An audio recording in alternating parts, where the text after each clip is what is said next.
नमस्कार। प्रादेशिक समाचार के साथ मैं पूनम किरकेट्टा। पहले मुख्य समाचार। संसद की कार्यवाही का आज 7वां दिन। राज्यसभा को संबोधित करते हुए प्रधानमंत्री नरेंद्र मोदी ने कहा, सदन निरंतरता का प्रतीक।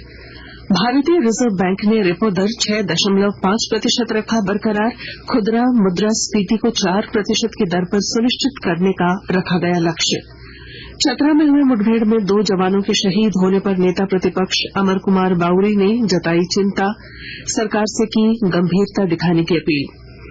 विकसित भारत संकल्प यात्रा के दूसरे चरण के तहत रांची, धनबाद, गुमला और पलामू में लोगों को दी गई केंद्र सरकार की कल्याणकारी योजनाओं की जानकारी। और 67वीं राष्ट्रीय स्कूली खेलकूद प्रतियोगिता के तहत आज रांची में साइकिलिंग प्रतियोगिता का होगा आगाज। 12 फरवरी तक देशभर में 23 टीमें करेंगी शिरकत। और अब समाचार विस्तार से। प्रधानमंत्री नरेंद्र मोदी ने आज कांग्रेस पर सांकेतिक हमला करते हुए कहा कि वह सरकार के खिलाफ जो श्याम पत्र लेकर आई है वह उनकी सरकार के लिए बुरी नजर को हटाने के लिए काले टीके की तरह है। राज्यसभा में जिन सदस्यों का कार्यकाल समाप्त हो रहा है उनके विदाई समारोह में आज श्री मोदी ने कहा कि पिछले 10 वर्षों में देश ने हर क्षेत्र में प्रगति की है। जिन सदस्यों का कार्यकाल समाप्त हो रहा है उनमें पूर्व प्रधानमंत्री मनमोहन सिंह भी शामिल हैं। श्री मोदी ने डॉक्टर मनमोहन सिंह की प्रशंसा करते हुए कहा कि उन्होंने अपार योगदान दिया है। डॉक्टर मनमोहन सिंह ने जिस प्रकार सदन और देश का मार्गदर्शन किया वह हमेशा याद किया जाएगा। श्री मोदी ने पूर्व प्रधानमंत्री की लोकतंत्र मजबूत करने के लिए व्हील चेयर पर राज्यसभा में आकर वोट देने के लिए प्रशंसा भी की। ये सदन निरंतरता का प्रतीक है। लोकसभा 5 साल के बाद नए रंग रूप के साथ सज जाती है। ये सदन हर 2 वर्ष के बाद एक नई प्राण शक्ति प्राप्त करता है। वैचारिक मतभेद, कभी बहस में छिटाकशी, वो तो बहुत अल्पकालीन होता है, लेकिन इतने लंबे अरसे तक जिस प्रकार से उन्होंने इस सदन का मार्गदर्शन किया है, देश का मार्गदर्शन किया है, वो हमेशा हमेशा जब भी हमारे लोकतंत्र की चर्चा होगी तो कुछ माननीय सदस्यों की जो चर्चा होगी उसमें माननीय डॉक्टर मनमोहन सिंह की योगदान की चर्चा जरूर होगी। 15 राज्यों में राज्यसभा की 56 सीटों पर चुनाव की अधिसूचना आज जारी हो गई। नामांकन 15 फरवरी तक दाखिल किए जा सकेंगे। मतदान 27 फरवरी को होगा। इनमें उत्तर प्रदेश से 10, महाराष्ट्र और बिहार से 6-6, पश्चिम बंगाल और मध्य प्रदेश से 5-5, गुजरात और कर्नाटक से 4-4, आंध्र प्रदेश, तेलंगाना, राजस्थान और ओडिशा से 3-3 तथा 1-1 सीट उत्तराखंड, छत्तीसगढ़, हरियाणा और हिमाचल प्रदेश से है। इस साल अप्रैल में अपना कार्यकाल पूरा करने वालों में पूर्व प्रधानमंत्री मनमोहन सिंह, भाजपा के राष्ट्रीय अध्यक्ष जगत प्रकाश नड्डा, केंद्रीय मंत्री धर्मेंद्र प्रधान, अश्विनी वैष्णव, भूपेंद्र यादव, पुरुषोत्तम रूपाला, मनसुख मंडाविया, डॉक्टर एल मुरुगन और राजीव चंद्रशेखर शामिल हैं। भारतीय रिजर्व बैंक आरबीआई ने रेपो दर में कोई बदलाव नहीं किया है और यह 6.5% पर बना रहेगा। 6 सदस्यों वाली मौद्रिक नीति समिति के 5 सदस्यों ने रेपो दर बरकरार रखने का निर्णय लिया। आरबीआई के गवर्नर शक्तिकांत दास ने आज द्वैमासिक मौद्रिक नीति की घोषणा करते हुए ये जानकारी दी। कोल इंडिया की ओर से रांची के मोरहाबादी मैदान में 11 फरवरी को मैराथन दौड़ का आयोजन किया गया है। मैराथन दौड़ मोरहाबादी स्थित बिरसा मुंडा स्टेडियम से पिठौरिया के अंबेडकर चौक से होते हुए कांके रोड तक जाएगी। इसके लिए रजिस्ट्रेशन जारी है। पूर्वी सिंहभूम जिले में कुष्ठ रोग को खत्म करने के लिए जागरूकता अभियान चलाया जा रहा है। विस्तृत जानकारी के साथ हमारे संवाददाता। केंद्र सरकार की ओर से वर्ष 2030 तक पूरे देश से कुष्ठ रोग को खत्म करने की योजना है। इसको लेकर पूर्वी सिंहभूम जिले में जागरूकता अभियान चलाया जा रहा है। कुष्ठ रोगियों की जा रही है। इस संबंध में कुष्ठ विभाग के डॉक्टर राजीव लोचन महतो ने बताया कि वर्ष 2000 में जिले में 525 कुष्ठ रोगी मिले। इसमें 23 मरीजों का ऑपरेशन किया गया। वहीं 2023-24 में संख्या बढ़कर 590 हो गई। इसमें अभी तक 15 मरीजों का ऑपरेशन किया जा चुका है। कुष्ठ रोगियों की खोज करने के साथ निःशुल्क इलाज, दवा एवं निःशुल्क ऑपरेशन किया जाता है। इसके साथ ही मरीजों को पौष्टिक आहार के लिए पैसा मिलता है। डॉक्टर राजेश कुमार लालदास, आकाशवाणी समाचार, जमशेदपुर।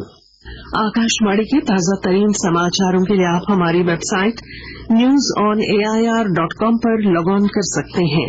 ताजा समाचार X handle @AIR news alerts और Facebook page All India Radio news पर भी उपलब्ध है। आप प्रादेशिक समाचार एकांश के X handle @AIR news _Ranchi और फेसबुक, इंस्टाग्राम पेज तथा YouTube channel AIR news Ranchi पर भी हमारे बुलेटिन सुन सकते हैं। प्रादेशिक समाचार आप आकाशवाणी रांची से सुन रहे हैं। चतरा में कल हुए मुठभेड़ में 2 जवानों के शहीद होने की घटना पर नेता प्रतिपक्ष अमर कुमार बाउरी ने कहा कि चतरा में एक बार फिर ऐसी शक्तियां पनप रही हैं जो मानवता के खिलाफ हैं। नई सरकार को इस पर गंभीरता दिखाने की जरूरत है। एक जवान जो घायल है उसकी स्थिति अच्छी है। 2 जवानों को हम लोगों ने खोया है। बहुत ही दुखद घटना हुई है। चतरा में बहुत दिनों के बाद इस तरह की घटना सामने आई है। नई सरकार है, इसके सामने बहुत बड़ी चुनौती है। फिर से वापस पनपने का मौका न मिले ऐसे शक्तियों को, क्योंकि ये मानवता के भी दुश्मन है और विकास और शांति के दुश्मन है। इसलिए राज्य सरकार से ये मांग करते हैं कि ऐसी घटनाओं की पुनरावृत्ति न हो, इस दिशा में अपना जो है स्पष्ट और सख्त निर्देशन। फाल्गु नदी पुनर्जीवन अभियान के तहत चतरा जिले में जागरूकता अभियान चलाया जा रहा है। अभियान के तहत ग्रामीणों को जोड़कर उन्हें पर्यावरण और जल संरक्षण के प्रति जागरूक किया जा रहा है। बता दें कि नदी तट पर जिले के सिमरिया, चतरा और हंटरगंज क्षेत्र के 27 गांव आते हैं। इन गांवों में मनरेगा के तहत 80 लाख रुपए की योजनाएं शुरू की गई हैं। विकसित भारत संकल्प यात्रा के विस्तारित कार्यक्रम के तहत रांची शहरी क्षेत्र के बूटी मोड़ में IEC वैन द्वारा प्रमुख केंद्रीय योजनाओं का प्रचार प्रसार किया गया। इस मौके पर पात्र नागरिकों को उनका लाभार्थी बनाया गया। वहीं पलामू के बेलबिघा, गुमला के आंजन ग्राम पंचायत और धनबाद शहरी क्षेत्र के मादीडीह में भी लोगों को केंद्र की कल्याणकारी योजनाओं से जोड़ने का काम किया गया। कुछ संक्षिप्त खबरें। लोकसभा चुनाव को लेकर बिहार और झारखंड के वरीय पुलिस पदाधिकारियों की उच्च स्तरीय बैठक कल देवघर में आयोजित की गई। इस दौरान चुनाव को शांतिपूर्ण और सुचारू तरीके से आयोजित करने को लेकर विचार विमर्श किया गया। गोड्डा जिले के गोड्डा रामगढ़ मार्ग पर कल रात हथियार के साथ 2 युवकों को गिरफ्तार किया गया। गोड्डा SDPO ने इसकी जानकारी दी। देवघर उपायुक्त विशाल सागर ने औसत से कम मतदान होने वाले विभिन्न मतदान केंद्रों का निरीक्षण किया। निरीक्षण के दौरान बूथों पर उपस्थित BLO और सुपरवाइजर से जानकारी लेते हुए संबंधित अधिकारियों को आवश्यक दिशा निर्देश दिए गए। रांची में 67वीं राष्ट्रीय स्कूली खेलकूद प्रतियोगिता के तहत आज साइकिलिंग प्रतियोगिता शुरू होने जा रही है। प्रतियोगिता 12 फरवरी तक चलेगी। साइकिलिंग एसोसिएशन ऑफ झारखंड के सचिव शैलेंद्र पाठक ने बताया कि इस बार देश भर की 23 टीमें हिस्सा ले रही हैं। प्रतियोगिता में 2 तरह के इवेंट होंगे।